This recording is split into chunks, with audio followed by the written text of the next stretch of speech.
اگر تم کسی خارجی کے جلسے میں چلے جاؤ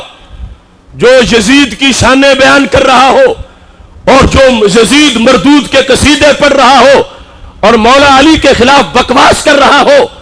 تو اس جلسے میں بیٹھنے سے، اس محفل میں جانے سے، اس جماعت میں شامل ہونے سے تمہارا وہ نقصان ہوا جو کروڑوں اربوں خربوں سے بڑا نقصان ہے۔ اور ایسے ہی اگر تم چاول کھانے چلے گئے کسی ایسی مجلس میں کہ جہاں اصحاب رسول اللہ علیہ السلام کو تبرہ کیا جا رہا ہے، گالیاں دی جا رہی ہیں، بکواس کیے جا رہے ہیں، تو صرف وہاں پر بیٹھ جانے سے ان کی، چونکہ سرکار فرماتے ہیں من کسر سواد قوم فہو منہم، کہ جس بندے نے کسی کا مجمع جا کے زیادہ کر دیا قیامت کے دن اسی دھڑے میں شمار ہوگا۔ بے شک کہتا رہے میں تو صرف سننے گیا تھا، میں تو ان کا ساتھی نہیں تھا، میں تو ویسے چلا گیا تھا، میں تو بس دوست نے کہا تھا تو جا بیٹھا تھا۔ جہاں پر صحابہ کرام علیہم رضوان کو گالیاں دی جا رہی ہوں، جہاں پر اہل بیت اطہار علیہم رضوان کو گالیاں دی جا رہی ہوں، وہاں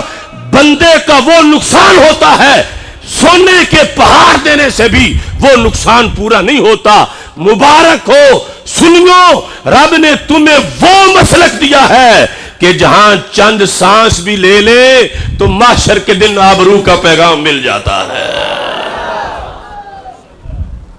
من کسر سواد قوم فہو منہم، سرکار فرماتے ہیں جس نے کسی کے مجمع کو بڑھایا انہی میں سے ہے، جس نے کسی کی نشانی لگائی انہی میں سے ہے۔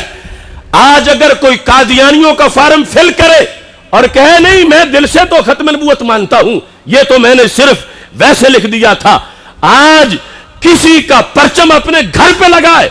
جو صحابہ کے بغض کی علامت ہے، جو قرآن کے منحرف ہونے والوں کے عقیدے کی علامت ہے، جو کہتے ہیں کہ قرآن سارا بدل چکا ہے اور قرآن بدلی ہوئی کتاب ہے، یہ کالا جھنڈا ان لوگوں کی نشانی ہے۔ اور جو شخص اپنے گھر پر یہ پرچم لگائے ہوئے ہے اس نے یہ اپنا نام لکھوایا ہے ان ناریوں کے اندر کہ جو ناری ام المومنین عائشہ صدیقہ کو گالیاں دیتے ہیں، جو ناری خلفائے راشدین کو گالیاں دیتے ہیں، کل بے شک کہتا رہے میں نے تو بس ایک دن کے لیے لگایا تھا، میں نے تو بس ویسے لگایا تھا۔ لا یقبل منہ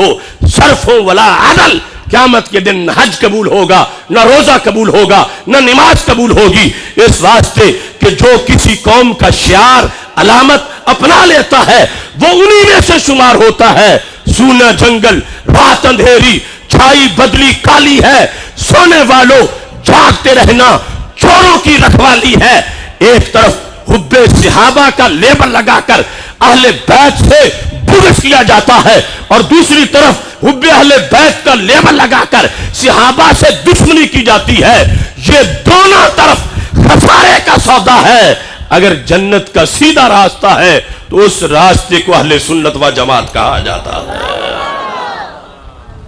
اس بنیاد پر اور کچھ یاد رکھو یا نہ رکھو، اس چیز کو اپنے ذہن میں بٹھاؤ، اور یہ اس لیے نہیں کہ ایک چھوٹا سا عالم دین اپنی تقریر میں کہہ رہا تھا، یہ اس لیے کہ کربلا کے میدان میں امام حسین نے بھی یہ تقریر کی تھی، یہ اس لیے کہ حضرت امام حسین رضی اللہ تعالی عنہ نے یہ تقریر اپنی نسل آل کو قیامت تک پڑھائی تھی، اور یہ اس لیے کہ سب سے پہلے زبان رسالت حضرت محمد مصطفیٰ صلی اللہ علیہ وسلم نے آپ نے اپنے دونوں نواسوں امام حسن اور امام حسین کو جو خصوصی لیکچر دیے اس کے اندر بھی اس چیز کو سرکار نے شامل فرمایا تھا۔